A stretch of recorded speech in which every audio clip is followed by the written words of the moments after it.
As we're getting into game number 1 here of this brand new series, best of 3, and spawning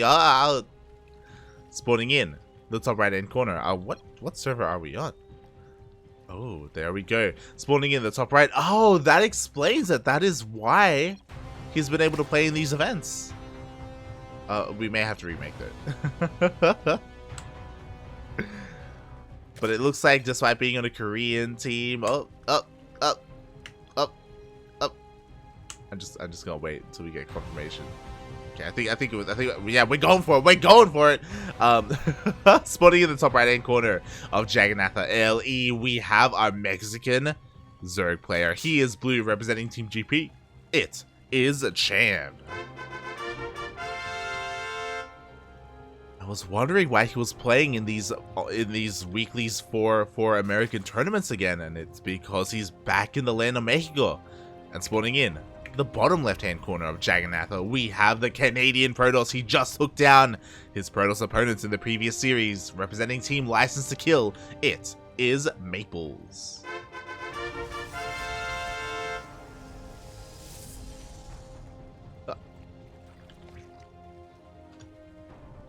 Cham going for a pretty standard opener. I say pretty standard because it was hatch pool gas. He did delay his gas a little bit there, which was interesting to say the least. What is that really going to amount to? Much. Obviously with this he will be able to get faster queens out for faster keep spread and defense and I guess safety overall. So interesting opener.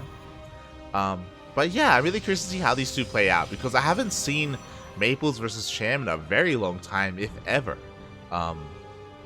Yeah, this isn't Maplez' first time playing in Battle of the Americas, but I think the last time I casted Maplez in Battle of the Americas may have been like in the beginning of 2020, like over a year ago. So yeah, it's great to see him back. I must say, like, I appreciate it. Boy, we'll see how much further he can go here. Already taking down his first GM. See if he can take down the second. Cham is attempting to go for his third base. Maplez trying to be a little bit annoying, but it was a little bit too late. Feels bad, man. Third base does go up. And we do have a Stargate opening from Maplez. So I guess I kind of alluded to something. I haven't casted Maplez in over a year. And because of that, I'm very unfamiliar with how he plays currently. I'm like, yo, does he play Skytoss? Does he go Void Rays? Of course he does. He's Protoss. But yeah, well, I wasn't sure because there are some Protoss players who don't enjoy playing Skytoss, right? They still find success with Twilight Council openings and like Robo follow-ups and things like that. You know, they don't have to embrace the Void Ray style that is so common nowadays. So yeah, I was really curious to see how Maplez plays this, and it looks like for now it is a pretty standard Stargate opening. Just an opening though, because he does go for an Oracle first. Ooh. Okay, you have my attention, Maplez. Are we gonna see double Oracle? Are we gonna see triple Oracle?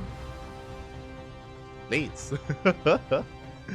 Hello, friends. Hello, Soundo. Light, are you casting ESL also today? Most likely. I was kind of debating it because I'm honestly still very tired from last night. It's been a pretty intense couple of days, like ANZ and Champs back to back. But I feel okay today. I feel okay. So Yaku and I, we will probably cast ESL Asia after this. Probably. And we may see some of these players there as well. I know Cham, he loves to play in Battle of the Americas, stay up a little bit later, and also play in ESL Open Cup Asia whenever he can. Meanwhile, your first Oracle gets across the map. Yo, no Spore here at the natural base. There are a couple of Queens, but because of the lack of the Spore, 3 drones will go down and the Oracle survives. Up. He is able to escape the clutches of the Queens. Heads towards the third. There's no Queen here. One just pops out and the Oracle will escape. Oh no, I spoke too soon. No. What? 4 HP. One more Queen shot would have been enough and the Oracle should be dead, but it just barely manages to escape. Hey, Maplez talking about how, like, yo, high ping on US West. I don't know, mate. It's fine. Perfectly fine. Oh, so a very nice start here from Maplez. Obviously, it's not just the drone kills, but he also scouted his opponent. He saw the lack of lair, or, you know, the timing of the lair to say the least, knowing that it wasn't on the way yet. He saw the roach warren, he saw the lack of gases, so yeah, he should be feeling pretty safe as the follow-up Void Ray is able to slip in and confirm that lair timing. What I love as well is that behind this, like, again, he's not going double Stargate. There's no double Stargate Void Ray at all. He's going into a Twilight Council, into a Robo. So he's going to be looking to go into charge lots, and I would imagine eventual Archons. You know, that is the added benefit of these DTs. He's committed to the Dark Shrine, and after the DTs do whatever they can of course morph into Archons to help support these Zealots. Meanwhile, Void Ray's trying to do whatever he can to just poke in, but it's only a single Void Ray. Oh my god, he actually clears up some creep. Oh my god. Void Ray achieving a little bit more than I thought it would. Yeah, just kind of keeping Cham a little bit honest here. The creep is, you know, it's doing a very good job at being spread throughout the center of the map, not so much towards the edges, but again, Maplez doesn't have too much of a presence here. At least he is denying a lot of these overlords. As I say that, we have a couple of Lings patrolling around trying to catch that Warpism. The Warpism that just finished up.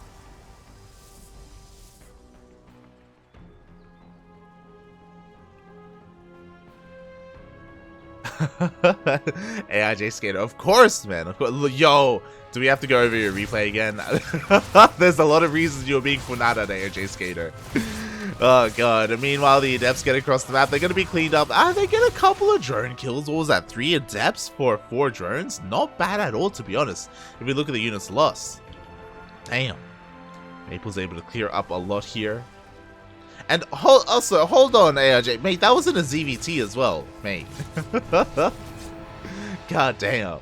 Spire did finish off a Cham, and let me just quickly check the vision here. No, Maplez did not see the Spire. The mutas are going to be a complete surprise to him. But what's important, though, is that even when these mutas come out, and even if they try to go across the map, Maplez is still being aggressive here and could even force them to return home, or just catch them as they pop.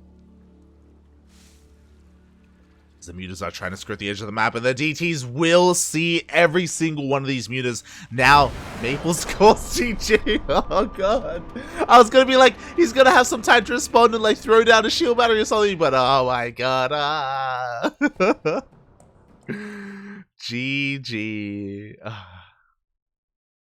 Feels bad, man. Cham takes game 1. Sometimes mutas are all you need. Oh my god. Oh. Meanwhile, shout out to Reaper in the chat. Reaper is going to be playing in this tournament as well. I believe Reaper is going to be playing the winner of this series. Yes, he is. So right now he's just, you know, he's just spying on his opponents. I love it. This is why I said that this is like the perfect run for us here. So we have Maplez versus Probe Scout, into Cham, into Reaper, into Eric. Maybe I'm getting ahead of myself. You know, Eric, he does have to get past Riser, and Riser is a very good North American player. But, yeah. I guess the kind of sad thing about this, the way this tournament has been seeded is, I believe, on purpose for a Latin America versus North America Grand Finals. Like, it feels a little bit bad that Cham and Eric are on the same half of the bracket. They have to beat each other to go up against most likely Trigger in the Grand Finals. It's like, it's a little bit sad. A little bit sad.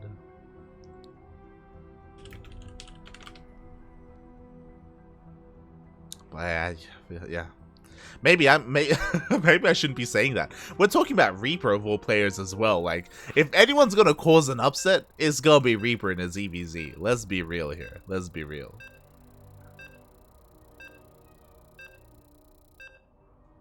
God damn it, Lord Luke. Exclamation mark merch in the chat. Oh god. Speaking of merch, I hope you guys have been enjoying the jerseys, especially on Starduck and Oreo. They've been rocking them during ANZ during ANZ champs. As we still don't quite get into game number 2. Not yet, not yet. Just watching the stream and I'm seeing the insta GG. Oh god, the mutas, man, the mutas. But yes, of course, if you want to help support this tournament and North American and Latin American players, of course, check out our Matcherino page. ! Matcherino in the chat. We have plenty of coupon codes remaining there. I believe 21 in total. So yes, you can click the claim coupon button and add 50 cents. 50 cents for free to the prize pool.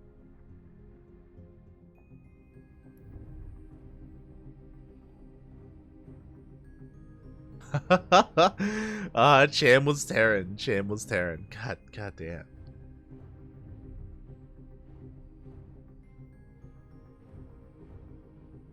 I have to give him a solid aye for that one. Race check, people. Race check.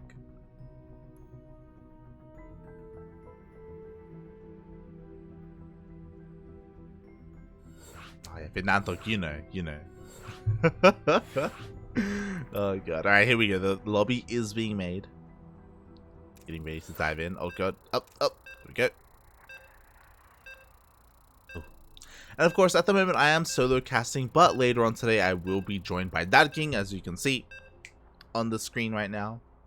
I guess until then, I should probably adjust. Oh, I should probably adjust the in-game casters a little bit. Reflect that. Go. And now, we are continuing our series, diving into game numero dos of this best of 3. And spawning in the bottom left-hand corner, we have our Canadian Protoss. He's yellow, representing License to Kill. It is Maplez. And spawning in the top right-hand corner of Oxide, we have our Mexicano Zerg player. He is red, representing Team GP. It is Cham.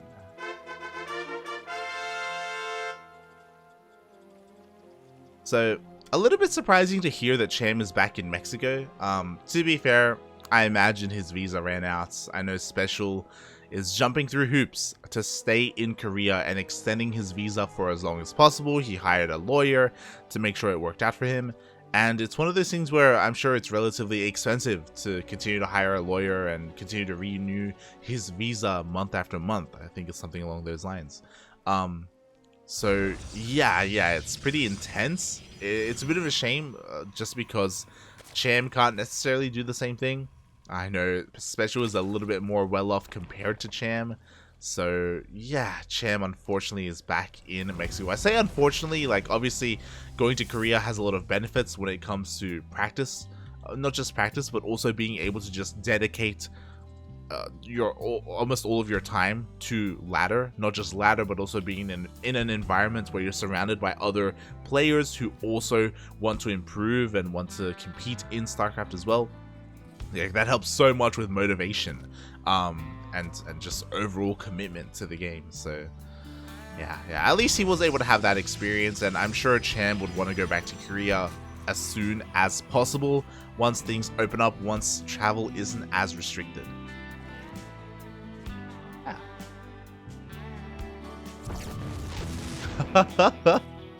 Oh god, the splash! The ducks are everywhere. Oh god. Meanwhile, the game is slowly getting underway. Nothing too crazy going on at the moment. Pretty standard openers. Maplez did force the unnatural natural here at the third base location. What does this mean? It means that Maplez has the opportunity to go into Glaive Adepts if he wanted to.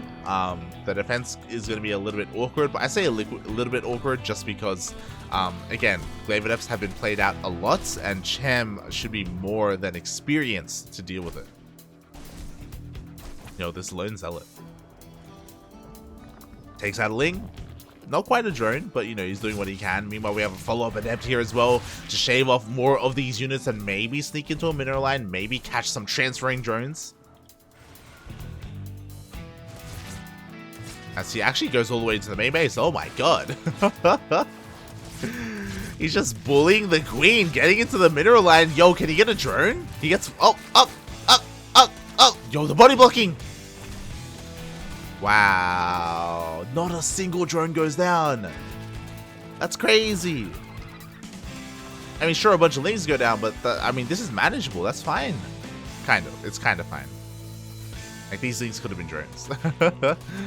Oh god, we do see a recall all the way back home, and this is important. So we were talking about the potential for Glaive Adepts, and it looks like that's exactly what we're seeing. Bold move, Maples, bold move to go for it. What's unfortunate for Maples is that Cham went for an Overlord Scout. There's no anti-air, so he saw everything for free. So the Twilight Council saw the research, saw the amount of units in gas. 2 and 1. The fact that we did see a pull out of gas does also indicate that it is going to be Glaive Adepts. So yeah, oh boy. This is not ideal for Maples. Meanwhile, Cham is going to be getting ready. We already have a Roach Warren on the way. Ling's speed is being researched. Creep is connecting all of the bases. For the most part, there we go. The creep is being spread. And yeah, the only other thing would be the roaches to be made. 5 of them are in production. We could see a spine if Cham feels it to be necessary, if he feels a little bit uneasy about his defense. And what's important about this is that this is a 4-gate Glaive Adept push. Obviously this does need to find some damage, but this doesn't have to end the game. This isn't all in by any means. This isn't like 6-gate or 8-gate. From here you can transition, you can work on Immortals. Like, there are a lot of different follow-ups. Like Pez famously, I say famously, like commonly, he goes from here into Robotics Bay into Disruptors for like a Disruptor follow-up. You can go into Immortals, you can just go into a 3rd base. There's a lot of opportunity here. Ooh, as Adepts just go toe-to-toe with the roaches. 2 roaches already going down. He does commit to the shade, and oh, he just runs into more roaches and queens. Doesn't get anywhere near a mineral line. At the same time, we have a Ling run by. Oh, yo, he's gonna get the Cyber Core! And if he gets the Cyber Core, that means no more Adepts! Oh my god!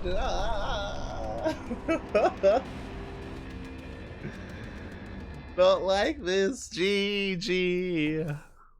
And Cham just takes the series 2-0. Ay, that was so rough.